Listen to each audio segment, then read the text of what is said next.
Nope, Philip? That was it? Okay.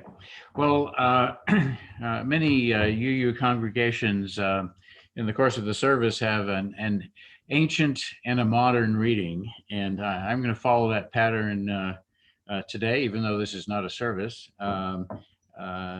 And so the ancient reading comes from my grandfather's favorite Old Testament prophet, Amos. I despise your festivals, and I take no delight in your solemn assemblies. Even though you offer me your burnt offerings, I will not accept them. But let justice roll down like waters, and righteousness like an ever-flowing stream. And the modern reading is from Martin Luther King's letter from the Birmingham jail. And just to put this in context, you might remember that when he was jailed in Birmingham, he was criticized by an open letter from a group of clergymen for his tactics for even going to Birmingham. And so he basically explains why he is an outside agitator and then blows up the mythology of the outside agitator. I think I should indicate why I am here in Birmingham, since you have been influenced by the view which argues against, quote, outsiders coming in, unquote. I am in Birmingham because injustice is here.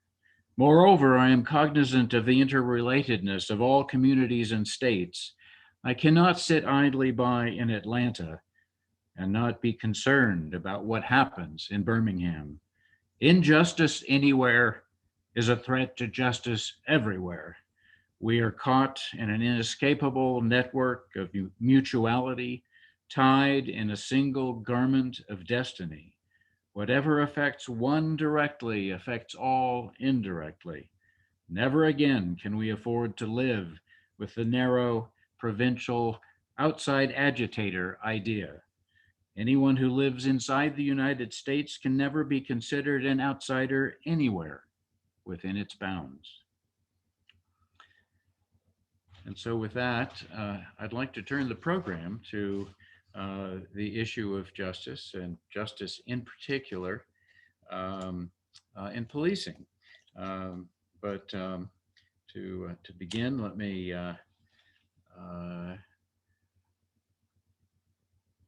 light our flaming chalice, which I'll show you here, and there it is. So with us today is Oliver Miller, Deputy Chief of the Reno Police Department, whose portfolio particularly deals with community relations. He earned his BA in psychology and master's degree in education from UNR. He began his policing career with the Sparks Police Department in 2000, and 3 years later transferred to the Reno Police Department, where he has been ever since. He's worked at a variety of assignments, including patrol, regional gang unit, detectives division in the family crimes and sex crimes, child abuse units. His collateral responsibilities have included special weapons and tactics team, commander, K-9 unit commander, honor guard team commander, and the critical incident negotiator team sergeant. He served in the Nevada Air National Guard from 95 to 2015, where he was the Equal Opportunity Director until 2015. So this morning I give you Deputy Chief Oliver Miller. Thank you very much, Dr. Murphy, and good morning. Thank you for having me at this important Justice in Policing Forum from your congregation. On behalf of the men and women of the Reno Police Department, I appreciate you allowing me to take a little bit of your time this morning. I know that Chief Soto, current chief of police likes to participate in these community events, but he's out of town celebrating his wife's birthday. So he'd be in big trouble if he actually tried to skip out on that. So it gives me the opportunity to sit in front of you this morning. I'd also like to thank Dr. Murphy here. We've had a number of conversations. I've had a conversation with Reverend Foster over the last several months since George Floyd and everything else that 2020 had brought us. And I'd never participated in any part of the Unitarian Universalist Church before, but I'm happy to get to know your congregation and its members. A little bit more about me. I've got a wife and 2 kids. I've been married now for the past 18 years. My sons, 16 and 15 years old. They keep me run ragged a little bit. I think everybody with teenagers knows exactly what I'm talking about, but very busy life. We're also small business owners here in the city of Sparks. I've been in this community since 1980. My father's employer, General Motors, moved from Oakland, California to the city of Reno and Sparks, and we've been here ever since. So I think I'm going on year 41. That doesn't exactly make me a native Nevadan like my kids, but I heard that 40 plus years of being here will actually give you your native Nevadan pin that you could wear. So been here a long time. Some of my other duties at the Reno Police Department, I've been a deputy chief now for about a year and a half. Prior to that, I was a commander and I had the opportunity to serve in that role. I am also the LGBTQI liaison for the city of Reno, and that is the role and responsibility of being that conduit or outlet to our lesbian, gay, bisexual, transgendered, queer group that doesn't necessarily feel comfortable reaching out to a person wearing the blue uniform. They can reach out to me. I've got a lot of our community contacts, the Sean Savoys, the Brooke Malis, the community leaders in that particular rung that oftentimes bring me individuals that don't know who I am or don't even know that the city of Reno has that position. I also sit on the Northern Nevada Refugee Center group with Dr. Christina Black. We have a lot of Syrian and families from the Congo, that are trying to become integrated into our community. Of course, that's slowed down over the last 4 or 5 years, but we look for an increase in our refugee families being able to come back and live and work and learn American culture. I also partnered with Dr. Norris Dupree of Transformations Nevada. He is our resident local psychologist. Prior to the pandemic, we had hosted approximately 6 race symposiums that deal with image issues in social justice. There's some stuff there about immigration and other police reform measures, but a lot of community outreach and fervor for the race symposiums that we've had over the last 6 years. And finally, one of my other good friends, Dr. Cesar Miner, who is also a pastor of Palabra de Vida. We do a lot on the community forum end to ensure that our migrant community has a voice here. So as Dr. Murphy put it, I do a lot of work with the community. That's one of my passions, and that's why I'm in this line of work, to partner with our community, to answer questions and to let them know that we are their police and this is our community together. So with that said, I wanted to run through the Guinn Center Report. Dr. Murphy and I have done a lot of speaking and talking to this report, but I don't know that I've ever had the opportunity to share our report with this particular community. And with that also, I'd like to provide you all with an opportunity to ask your questions. Sometimes I get a little bit long-winded, so please feel free to interrupt if you have a question. I'm working off of a small phone, so I won't necessarily be able to see your question. So I'm hoping that Mr. Moore will be able to interrupt if he needs to, if someone's got a very important question they need answered. So I'm happy to help. And with that, I'll start talking about the Guinn Center Report.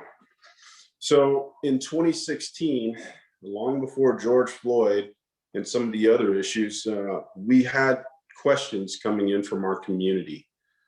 Questions about how we do what we do, how our officer-involved shootings are investigated, to what happens to police misconduct, all those things that our elected officials and some of our community leaders and stakeholders were being asked about, specifically with the Reno Police Department, Sparks Police Department, and Washoe County Sheriff's Office, the three large police entities here in Northern Nevada.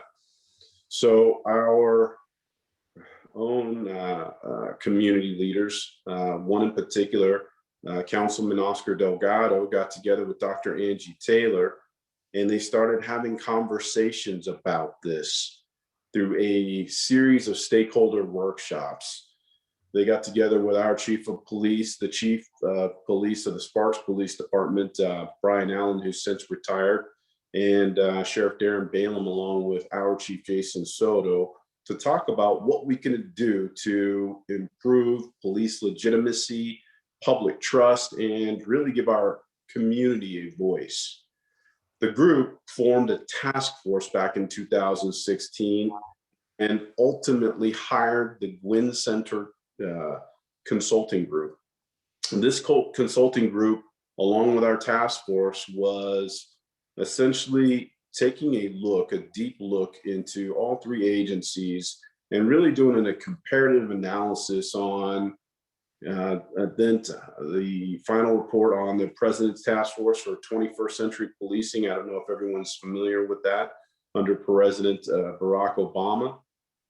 And we started looking at really a gap analysis of what we could do better, where we could improve, and how we could achieve some additional legitimacy, public trust, and all those things that we need from our community. Because at the end of the day, we know that we can't do this on our own. It takes a real community partnership to have real community policing to really solve and settle issues within our community.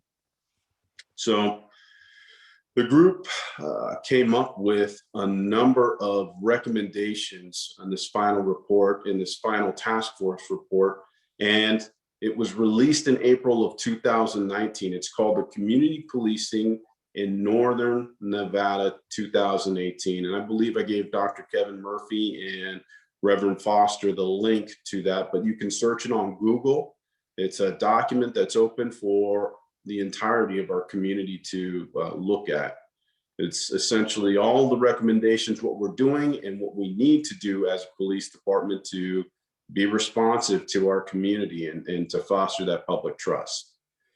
Initially, all three of our agencies were poised to release the report and answer questions from the department heads in 2019 during our race symposium of 2019. But what we learned was, because we listened to our community, not the entirety of the community did not have the availability to digest such a large report in such a short amount of time. So if it's released in April of 2019, and then we have our symposium every April in 2019, it was thought and believed that we give more opportunity for the community, the NAACP, RISE, Action, our community partners, the ACLU, the opportunity to actually read through the report and get a better inclination or idea about what the issues were with the report, where the police departments and sheriff's office could do better, and then be armed with those questions in our next year's symposium.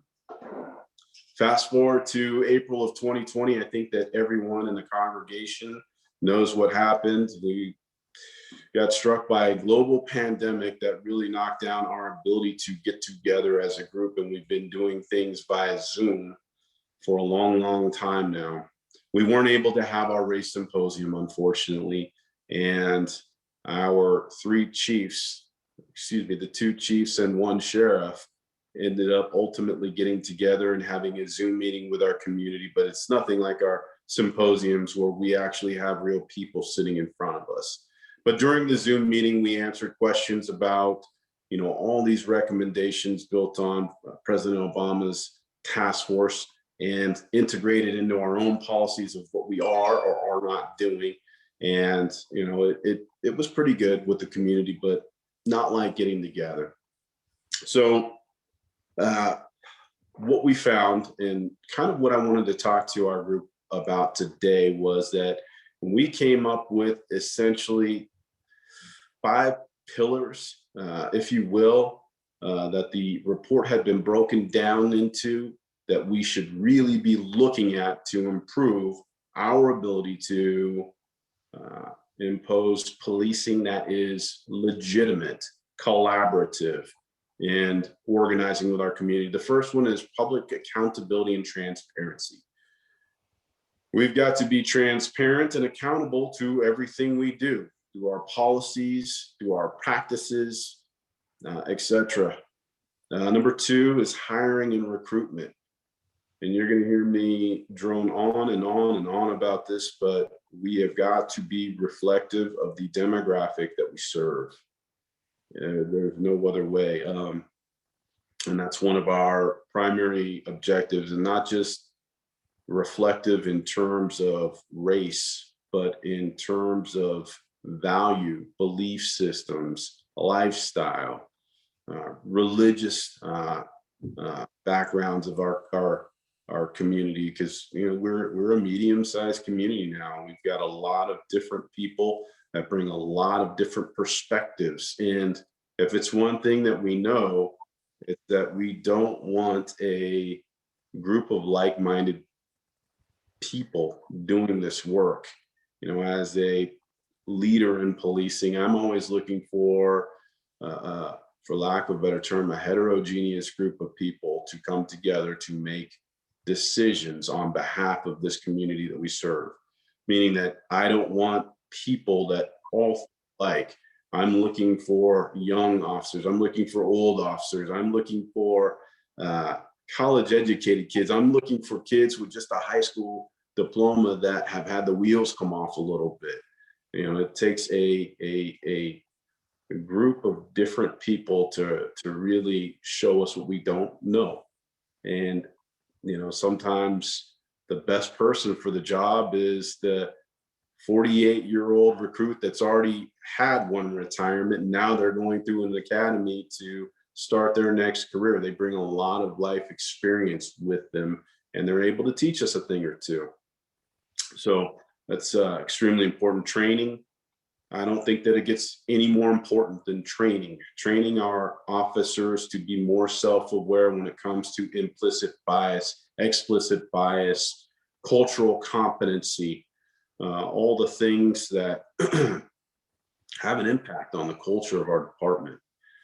Our internal policies and development, you're going to hear that, we've had some problematic policies in the past that have precluded individuals from being successful. That is either getting the job or retaining the job in policing, both for the sworn and civilian side of the house. So we need to be consistently and constantly looking at our policies. And the last rung of this that came up was human capital and officer wellness.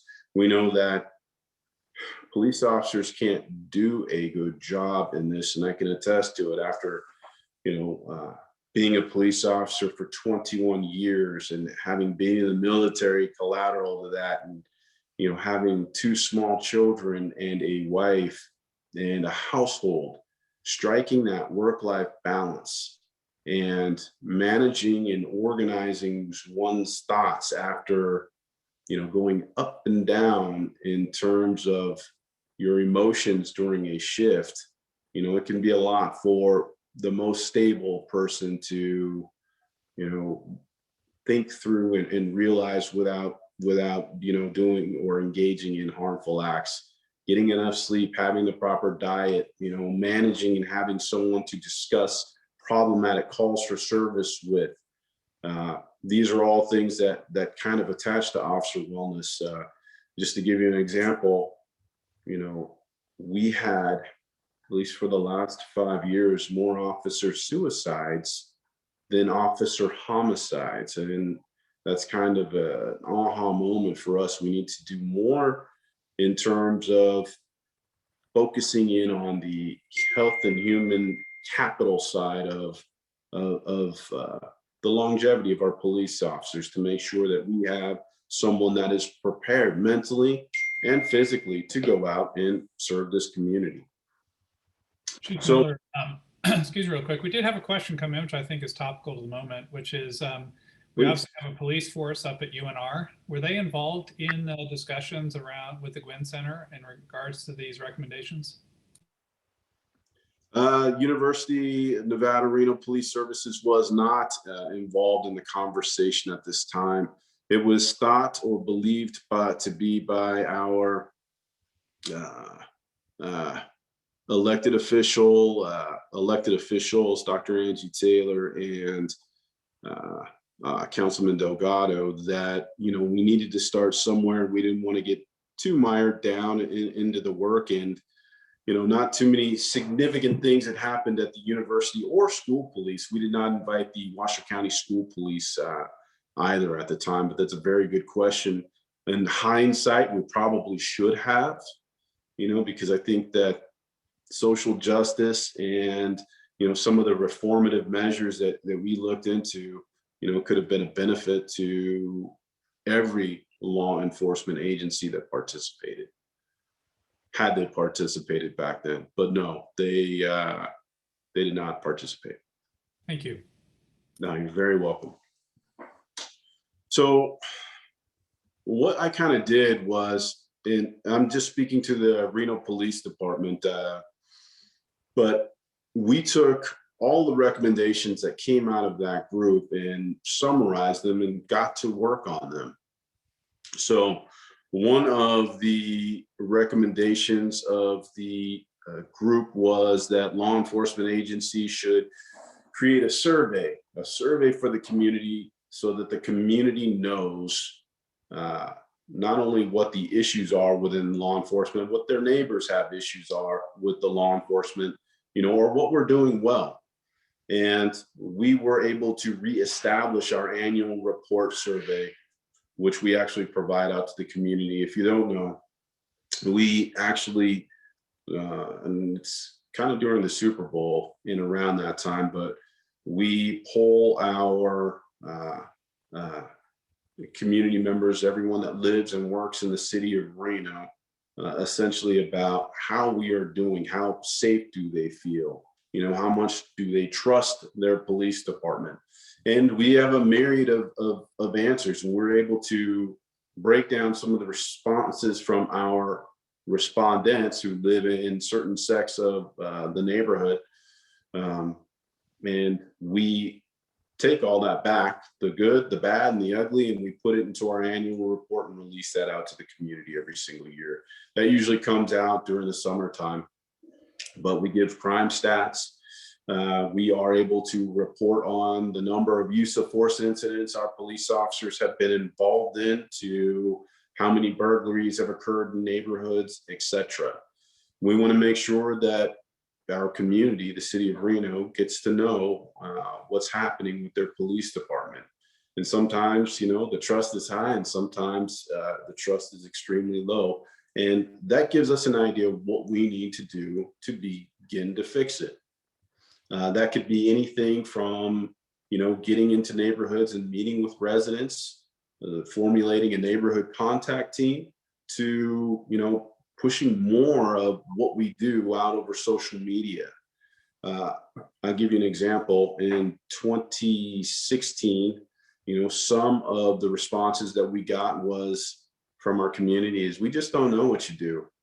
And as a Reno Police Department, we don't know what your policies are. We don't know what your practices are. So Chief Soto authorized us to publish the entirety of our general orders, or the policies that we hold to at the Reno Police Department, online at renopd.com. So for the first time in the history of the Reno Police Department, one would have to do a public records request to get our policies.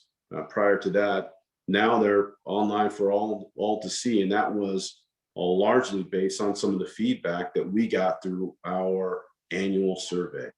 So it's an instrument that absolutely works, and it's a great recommendation for us to kind of work through. One of the other recommendations from the Guinn Center Report was for the Reno Police Department to create a citizens advisory board, so to speak, where we actually take input from our community. And what we learned was that we actually do that already. We have a Chiefs Impact Panel. It consists of individual stakeholders and community advocates, such as the ACLU. I know Holly Wellborn extremely well. She's a good friend. The NAACP, the Gallimores, the Feemsters, they've all had the opportunity to sit in our groups. Portions of the media, civil rights attorneys, pastors, activists, get to sit in front of us. As a matter of fact, they were instrumental in assisting us in coming up with a real good practice for our body-worn cameras. Body-worn cameras was a little bit of a hot button issue. We actually brought our body-worn cameras on board back in 2018 to increase transparency and legitimacy, and as a mandate essentially from the state to ensure that every police officer who has regular community contact, who is wearing this blue uniform, wear a body-worn camera. With that, because we are going to be going into people's homes with these body-worn cameras, we got together with our community to really hear what they wanted and what their expectations were for that. So it was groups like the ACLU, NAACP, RISE, Action, where we really heard from them, because think about it, your privacy is going to be affected by members of the community who put in public records requests for these body-worn cameras. So when to turn off, when to turn on, what to redact. And we also had to really take a look at this region. We got together with the other chiefs and sheriffs to make sure that just because someone crossed the street from El Rancho out of Sparks into Reno, they could have the same expectations about their right to privacy or their right to obtain information, on other community members. We really wanted to hear from a large sector of the community. We couldn't have gotten that heavy lift off the ground without really hearing from our Chiefs Impact Panel. One of the other things that we were able to do out of this group is take a real good look at some of our impartial policing strategies, or in particular, one of our policies that had to do with immigration. We actually updated our immigration policy, which was a little bit difficult with regard to some of the language that had previously been in there. When I talk about us being able to do the job of policing and be accountable and collaborative, I really do mean it. So in particular with our immigrant communities, and giving you an example, a lot of them don't trust contacting the police department, specifically the Reno Police Department, because they think they're going to be deported. That is not one of our functions here at RPD. And we wanted to ensure that our policy reflected our actual practice.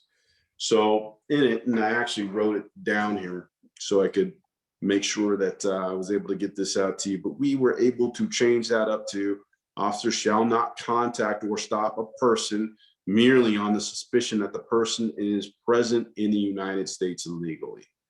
I do not care about your immigration status. I do not care if a person's legal status, it does not matter. We are looking to stop crime happening in neighborhoods and to keep our community safe. So one of the biggest examples that we have is, we have some hardworking immigrant families that are reluctant to call for help and resources for their kids, be it gang involvement, be it drug involvement, because they think they're going to be rounded up and taken to jail. Absolutely not. You can call, you can reach out to us. We will not make inquiries into anyone's citizenship status of an individual that has requested police services. And that's why I mentioned it before, our community forums are so incredible. We've been doing them, Dr. Cesar Manera and I at his church, Palabra de Vida, for the last 4 years. And the first showing, because we bring all the police department heads, police agency heads up, and an immigration attorney as a resource for them. You don't even have to be able to speak English, because we have interpreters there, translators there, to ensure that the community is hearing what is actually being said, so that this word gets out. I do not care. The Reno Police Department does not care about your immigration status. Please come ask us questions. Please seek us out as a resource for your child. And our officers, any one of them, we use a program called Voyance, because we issue them all smartphones. They are able to have a translator right then and there to ensure that whatever your language is, whether you be from the Congo, Syria, or whether you speak Spanish, our officers are able to communicate with you. And your immigration status will not be taken into consideration or even asked about for whatever resources that you are looking for. Also, excuse me, yes. I had a question that come in, just going back a subject around the body cameras, and maybe you want to take a minute now and describe the policy about how those body cameras are used for what we would consider violent police-citizen interactions. And the follow-on question is this in the general orders that you described earlier in terms of how those cameras are supposed to be used? That's a great question. I absolutely appreciate it. So I think it was the middle of 2018, we actually crafted our body-worn camera general order. And I thought that I could see in very small print, I'm getting a little bit older, that someone actually provided a link to the general order. The general order is really for any police officer that has regular contact with the community. The community was specific. We are not to record general activity. Our community does not want to live in a police state where they're being recorded all the time. But if we have contact with a citizen, if we're being dispatched to a call for service, if someone, approaches a police vehicle with a question, we are under direction by this policy to record that encounter and to store the recording for, I believe it's 14 days. Also, and this might play in part of your question, the community has the opportunity to either request the recording of their encounter through public records request. We have a system called GovQA. You could actually do that online, or you could actually come to the Reno Police Department and view your encounter to see if there's anything about it that you was of interest, or if it validates a complaint that you are making against our officers. But anytime they're meeting with you, it should be on and recording. We have I think it's a 15-second loop where even when they touch the button to begin the process of recording, it'll start 15 seconds before that to ensure that everything is caught. So it's constantly recording. So it's generally not an issue now. We have had issues where officers have forgotten to record. It's pretty new to us still. Someone like myself, I think I went out one special event before COVID struck, and I actually wore one, and it's like anything else, you're getting used to it. But we actually released our body worn camera recordings, specifically officer involved shootings. I think we have about 5 or 6 of them posted to our YouTube channel for the Reno Police Department. If you'd like, you can actually go and search those under the Reno Police YouTube page. But yeah, we want to make sure that we are able to push our information out there. And this might actually speak to the question that the individual had from your congregation. We had a Senate bill, correction, it was an Assembly bill, AB 3, come up last year during the special session that precludes police officers from being able to disrupt someone recording police. So, I think everyone's seen the video where you're across the street recording a traffic stop, and the police officer walks all the way across the street through traffic and puts his hands up and says, you can't record this. Well, yes, you can.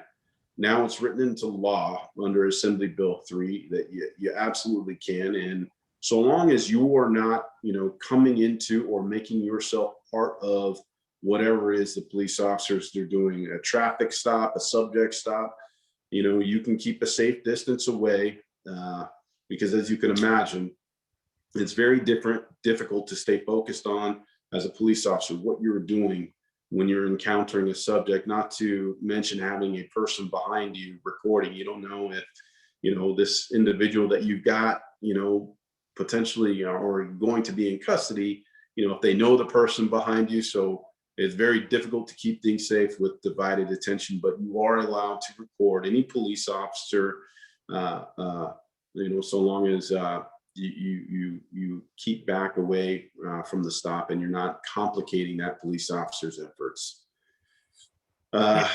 Chief Miller, I have a number of questions coming in, and we could either go to your prepared remarks or continue through the questions, whichever you would prefer. Let's answer the questions while they're relevant. Okay, great. We have a question. You used the term requested services, and a little confused on how that relates to immigration status.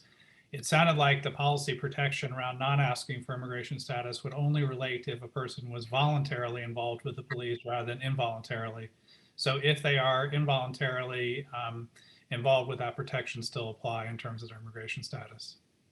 Absolutely. So what I mean by requested services, you have mom and dad trying to, ask questions about, is this blue rag that I found in my son or daughter's room, does that mean they're in a gang? Or does Maravilla Rifa that I found tattooed, on my son's arm, does that mean he's in a gang?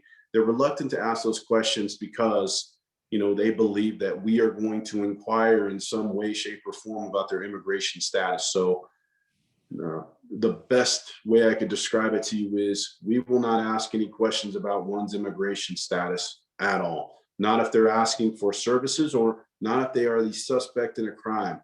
They're getting a DUI, they're getting a domestic assault and battery charge. That won't be a question for your Reno Police Department. Now, if they subject who has questionable immigration status is taken to the Washoe County Jail, that is a function of the sheriff's office. I know that they do, and I can't speak to their policies because I do not work for the sheriff's office, but I do know that, immigration is part of the identification status of any person that's placed under arrest. But that is not one of our responsibilities as the Reno Police Department in no way, shape, or form. So to answer that question, whether they're asking for services or whether they're suspected of a crime, our police officers won't ask. Thank you. You're welcome.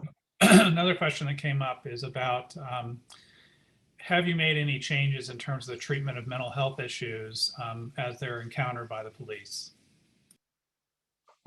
That's a very good question, and I absolutely appreciate it. So officer wellness and wellness of the community has come up, being able to identify an individual who's in crisis. And I think we have lots of case law and examples of someone that is non-communicative because they can't hear. They can't hear what the police officer is saying, or they can't understand, or they are having some mental break that we don't understand. What we do, it's called crisis intervention training. We have a 2-week period in our academies that we are able to present police officers with that. So while you're learning to drive the police car, while you're learning to do verbal judo, while you're learning about, Fourth Amendment case law, another very important aspect of that is this crisis intervention training, which essentially gives us the ability to have a better understanding of identifying those in mental health crisis, being able to identify those individuals who are, hearing voices, seeing things, or to have a better understanding of, trauma. Oftentimes victims won't speak because of that fight or flight. So how do we identify those things? How do we identify, someone that is, coming down off of a heroin high or going into detox over that? It gives us a better understanding or a better perspective. We like to also double down on that because we know that when you're in your training academy, you don't have anything to really link to, no perspective, because you haven't been a police officer yet. So we hit them on the front side with 2 weeks of crisis intervention training to ensure that it's ingrained into their minds that this is part of our culture. Identifying these subjects instead of just using force against them is extremely imperative to, a successful career in policing and earning that trust, that currency with our community on the front side. Secondarily to that, we do pull-out training, every several years with all of our police officers. We've got about 60% of our officers that have gone through CIT secondarily since becoming police officers. It's very difficult to put on a weeks-long training for police officers because, quite frankly, we don't have enough people out on the road working.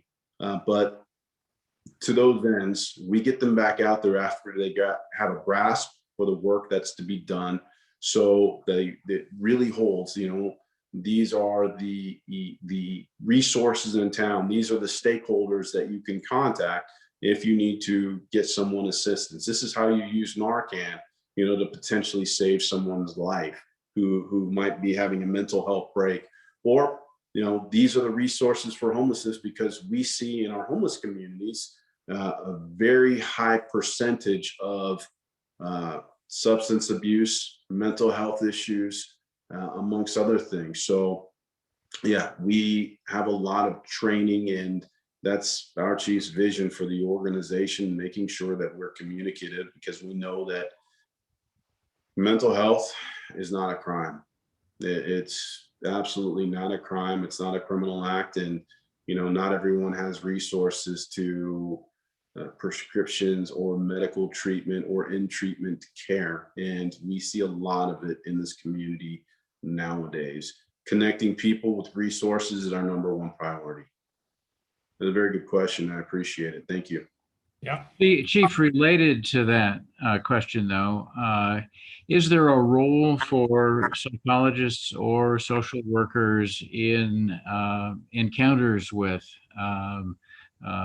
mental health crises? Yeah, there absolutely is a role. We have clinicians that join us on some of our calls for service. So I'll give you some examples. I know that if we're going to a suicidal call for service where you have a person barricaded with a gun with his or her family, our first obligation is to make things safe for those family members who called us advising us about the issue. Secondarily to that, we like to try and eliminate opportunities for armed law enforcement officers to be in front of members of the community who are going through a mental or psychotic break. So we have what's called our MOST workers that actually come out with us, our mobile outreach safety team. They are non-sworn clinicians, family and marriage counseling professionals that can come out, build a rapport with these individuals who are in crisis, to have them come out of their homes and seek help. Sometimes we are successful, but sometimes we have to end up walking away. Again, it's not a crime to be suicidal in your home. It's not a crime to go and stand on the ledge of the Silver Legacy and threaten to jump off. It's not. I can't tell you how many, when I was a CENT team member or a critical incident negotiator, how many people we talk off of buildings, and we would take them to get help at a hospital. It's called a legal hold for someone who can't care for themselves. How many times we'd have them right back up on the edge of the building the very next day, because they're not being held by these health experts. So yes, there is a space for them. I think that we've come a long way in enlisting the assistance of our brothers and sisters in clinical work and eliminating the opportunities for us to be present in front of them. Gone are the days where you're suicidal in your home and we're going to kick down your door to save you the death. No. If we can get you to come out, great, but if you want to stay inside your home and, be suicidal, there's not going to be much that we can do about that. But we won't put our police officers in a position to, save a person like that, because we know the outcome of those things. You kick down the door and you end up shooting the person that you're trying to save because they have a gun that they just pointed at you. It doesn't make any sense. Thank you. Excuse me. If you could please explain the department's internal review process when a formal charge of police misconduct is made.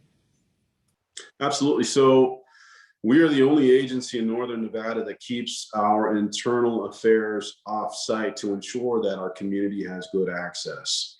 And what I mean by good access, it's often intimidating for a person to make a complaint against police, to have to walk up into the department and walk by police officers and come to the place where they're actually going to be complaining of people, that are meant to protect and serve. Instead, we keep our internal affairs section at City Hall.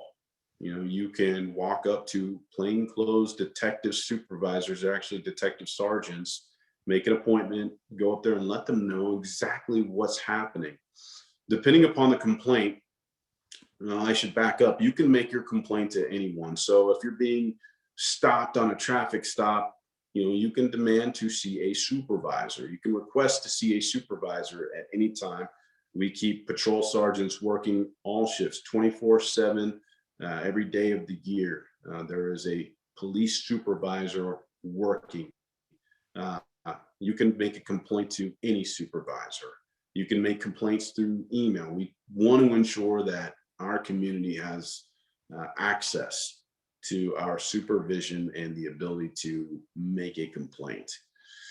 That complaint is routed through our internal processes. It could be either a complaint that is informal or formal. There really is not too much of a difference. And it all depends on what the allegation is. We will bring the individual making the complaint in to make an outcome determination. We'll conduct an investigation to determine exactly what occurred, and to get down whether it's someone violating our policy, a police officer, sworn or civilian, or they're actually breaking the law.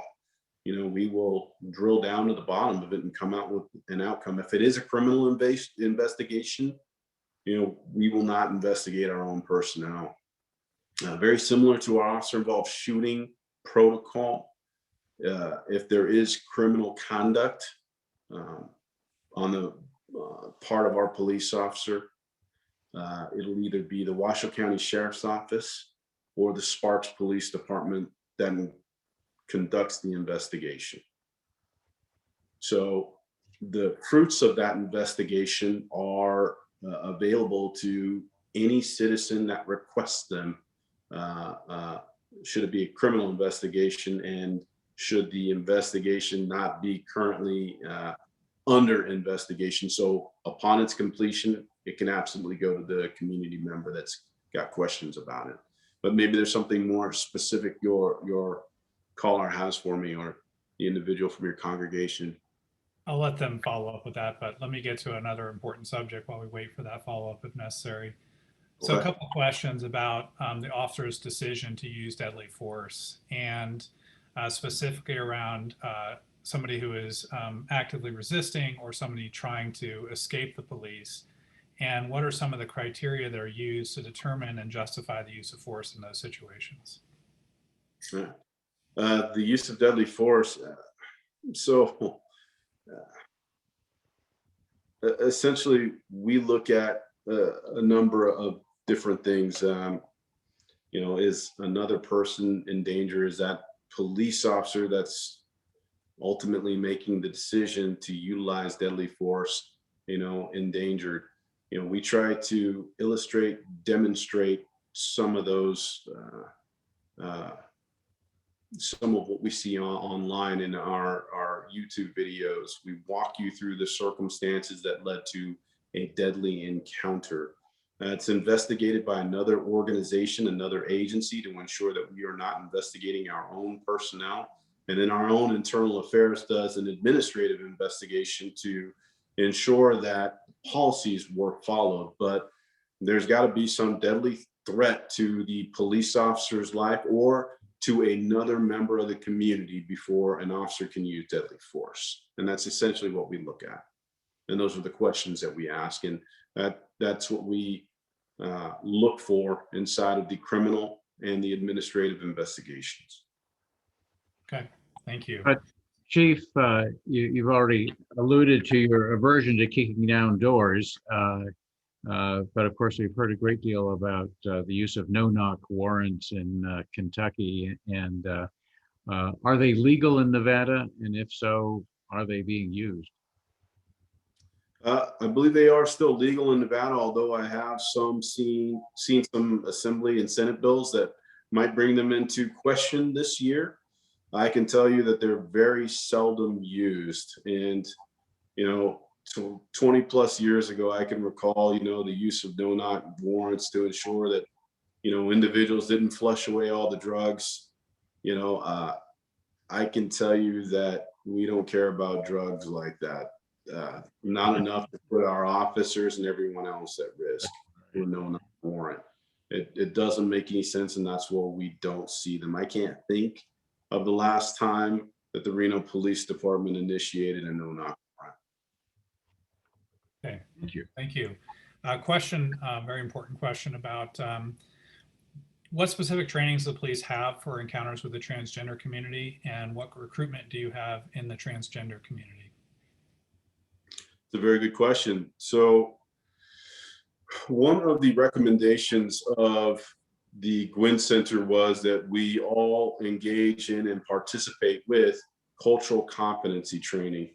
I don't know if any members of this congregation are familiar with Tiffany Young. She is the Equal Opportunity Director for the Washoe County School District. She's done a lot of community work, Weed and Seed, Adopt a School, Boys and Girls Club. She knows this community very well. She's also a graduate, a master's degree from the University of Nevada, Reno, but she is an expert in terms of cultural competency, because that is all encompassing in looking at the system in which we live in and work. When you start talking about the LGBTQI plus community, we really do see, some fear, some concern, like a lot of our other minority communities, about them wanting to come forward either with issues about the police department. Maybe one of them wasn't treated fairly. That's kind of why my role exists as the LGBTQI++ liaison, to ensure that they have a voice. I put my cell phone number out there for individuals that need to get in contact with me. And, I've got the ability to, make things happen as a deputy chief within the Reno Police Department. But the other part of it is The answer is yes. You know, we do a lot to get out with that community. The Reno Police Department has participated in the Pride Parade a number of times to, solicit uh, engagement with our police department, with this part of our community, and to show that there is a place for everyone that wants to be a Reno police officer or a civilian member of our staff, be it a dispatcher, a records clerk, a victim advocate. It does not matter. We have space at the Reno Police Department because on the front side of this meeting, I told you our goal is to be reflective of this diverse demographic that we serve. And that's not only in terms of race, but religion, lifestyle, color. I can't wait until I have to make an accommodation for someone that wants to, one of our police officers that wants to go to call to prayer or to wear a burqa, or a hijab. We are looking to, have members of our community that look like the demographic, that have the same values of the demographic that we serve. So we go to events, where we think we will have a high likelihood of catching some of those demographics that, aren't necessarily represented at the Reno Police Department. And the LGBTQI++ demographic is absolutely represented currently at the Reno Police Department. Do I have space for more? Absolutely. Come on, come on. Thank you again. Interesting question. What is the ratio of officers to citizens in Reno? And would you say if that's low, does that contribute to, and could making it more equivalent to other regions have an impact on critical incidents, less officer stress and suicide? That's a great question. So generally speaking, we have about 339 police officers in this community of 264,000. I think that's a total of 1.33 officers for every 1,000. The national average for medium-sized cities is about 1.77 officers for 1,000, which would require us to increase our numbers by a good 100 police officers. So we have not grown since the recession back in 2008, 2009. And what I mean by that is, back when we had our first economic crash, we actually lost about 98 police officers through attrition. We did not backfill them. And that's police officers, sergeants, lieutenants, and deputy chiefs, to come up with that real good cost savings for the community. We've learned to do a lot more with less. Fast forward 11 years, we've got an additional 80,000 people living in this community, and we've grown geographically, over 100 square miles. So it makes it extremely difficult to work with such a small aggregate of police officers. So to answer your questions, yeah, it would absolutely improve things if we were to have more of a presence in our community, more of an opportunity to, have officers present with our community. It's very difficult to be proactive. That is getting out of one's car to meet with the shop owner, residents who are, having difficulties finding coats and oxygen tanks for their loved ones. We are a resource to individuals. Instead, we're reactive, and we need our police officers out there available for the traffic accident with significant injuries, or the domestic assault and battery, or the robbery that just occurred, because they happen so frequently. So absolutely, I believe more police officers would give us an opportunity to be more present and engaged, and have that ability to establish relationships with the community that we serve. Great question, by the way. Thank you. And Kevin, we still have some questions coming out. I'm just going to keep going through them for a few minutes, if that's all right with you. Yeah, if the chief is willing to stick with us, I think we can run over a bit. Absolutely. Okay. Thank you. So assuming we have a local police union, how active are they and what type of situations they normally get involved in? We do have local police union at the Reno Police Department, one for the officers called the Reno Police Protective Agency or Association, and then the RPSAE for the supervisors. They are pretty active with our department. You know, they deal with everything from officers' rights to collective bargaining for police officers to officer wellness. You know, they are a integral aspect of the police department. They help to ensure that, you know, their membership really, you know, is, especially nowadays with 2020 being like it is, engage with, take advantage of, you know, those officer wellness initiatives, you know, for the members of their group. But what in particular is our individual asking this question looking for? We'll see if we get some follow-up on that. I'll ask another question in the meantime. You've mentioned a number of trainings. Do you collaborate in particular with the tribal police on those trainings so that they have access to those resources?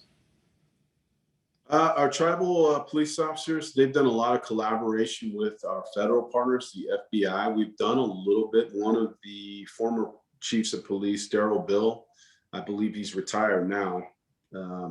He's my academy mate, so we had pretty strong relationships. We've had meetings with the tribal law enforcement officers, specifically the Reno Sparks Indian Colony Police Department. They have participated in investigations with us. I know our gang unit has, you know, assisted with certain investigations with them. Training outside of normal peace officer training, not too much, because I know that they have things that they have to do federally through our brothers and sisters at the FBI. So there could be more, but not very much, no. Thank you. So obviously one of the things that's deeply unsettling for all of us is members of the community that are killed unnecessarily.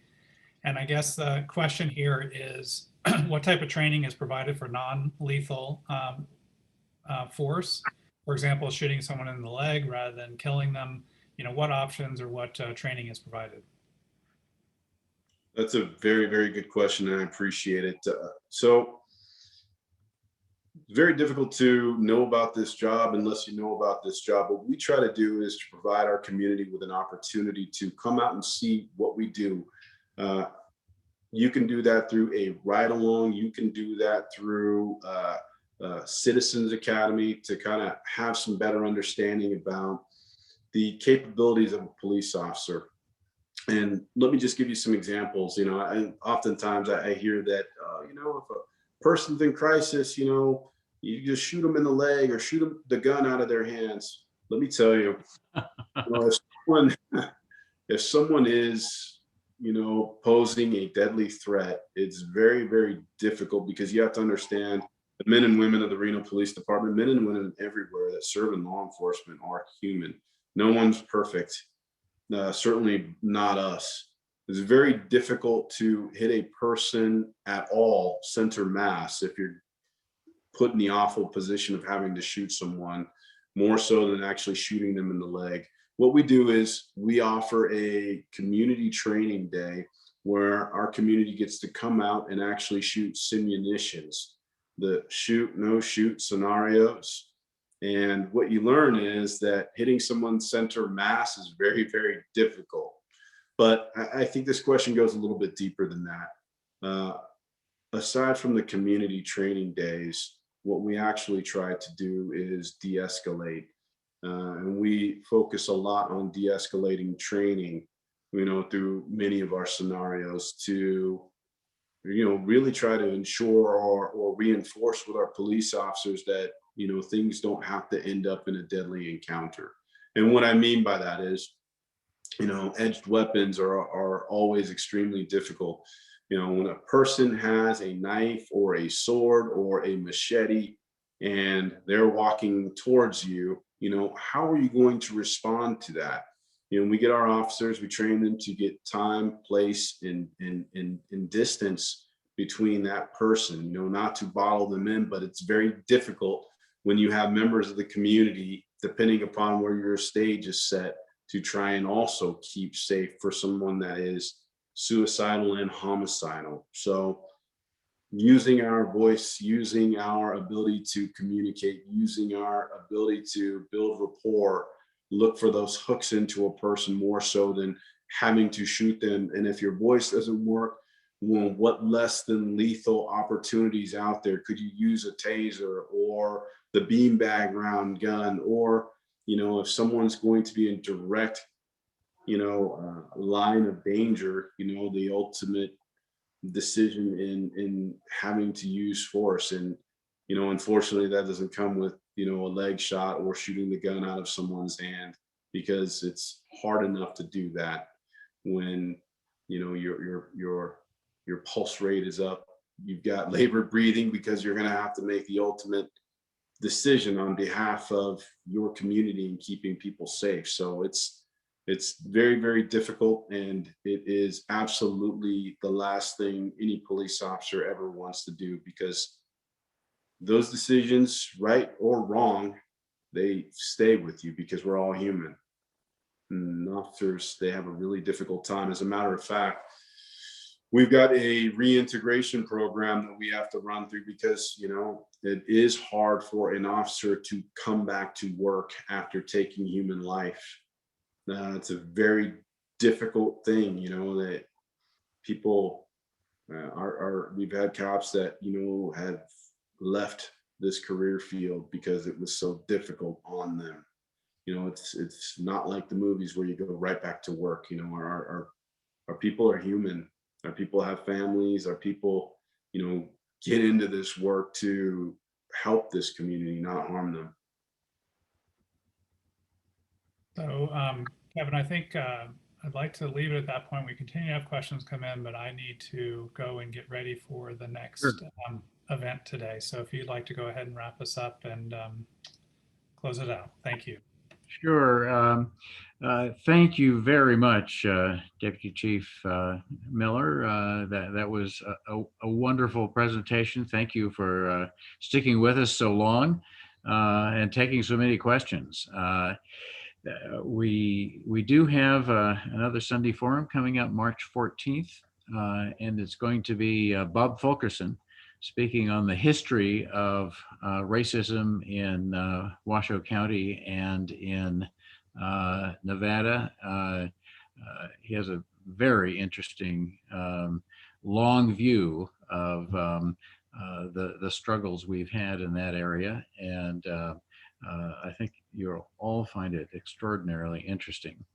And if any of you are not on the email list and would like to be, just let me know at fkevinmurphymd at hotmail.com. That's in the chat box, by the way. And we'd be glad to include you. And so thanks again, Deputy Chief Miller, and let's give him a hand. You can't hear them because they're all muted, but you can hear me. Thank you, everyone. All right.